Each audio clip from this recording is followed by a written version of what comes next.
সারাদিন রোজা রাখার পর মুখটা কেমন যেন হয়ে যায়, তাই ভাবলাম আজকে ইফতার করব ঝাল ঝাল আলু ভর্তা দিয়ে।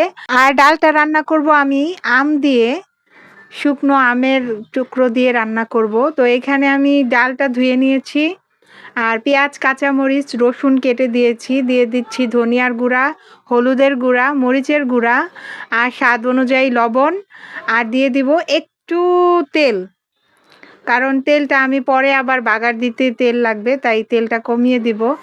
তারপরে আমি টমেটো দিয়ে ভালো করে মেখে নেব। আসলে হাতে মাখানো যে কোনো কিছুর স্বাদই অন্যরকম। তো আমি এখানে পরিমাণ মতো পানি দিয়ে দিচ্ছি, পানি দিয়ে চুলায় বসিয়ে দিলাম। তারপর কিছুক্ষণ রান্না করে নেব। যখন ডালটা সেদ্ধ হয়ে আসবে তখন একটা ডাল ঘুটনি দিয়ে আমি ডালটা ভালো করে ঘুটে নেব। তারপর দিয়ে দিব আম। এখানে আমটা রোদে শুকিয়ে তারপর তেল দিয়ে ভেজে রাখা হয়েছিল। তো এখন আমি শুকনা মরিচ ভেজে নেব, যেহেতু বলেছি আলু ভর্তাও করব, তাই আলু ভর্তার জন্য শুকনা মরিচ ভেজে নেব আর পেঁয়াজ ভেজে নেব।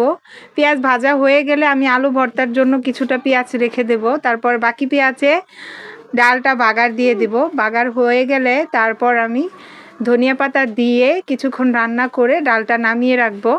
এবার ভর্তা বানাবো, ভর্তার কাজ বাকি আছে।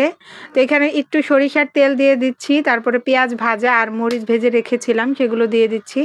তারপরে আমি আলুগুলো একটু হালকা ভেজে নেব সরিষার তেল দিয়ে, এতে করে স্বাদটা অনেক বেশি আসে। তো দিয়ে দিচ্ছি ধনিয়া পাতা, ধনিয়া পাতা দিয়ে ভালো করে আলুগুলো ভেজে তারপর নামিয়ে নেব। এই তো হয়ে গেল আলু ভর্তা আর ডাল।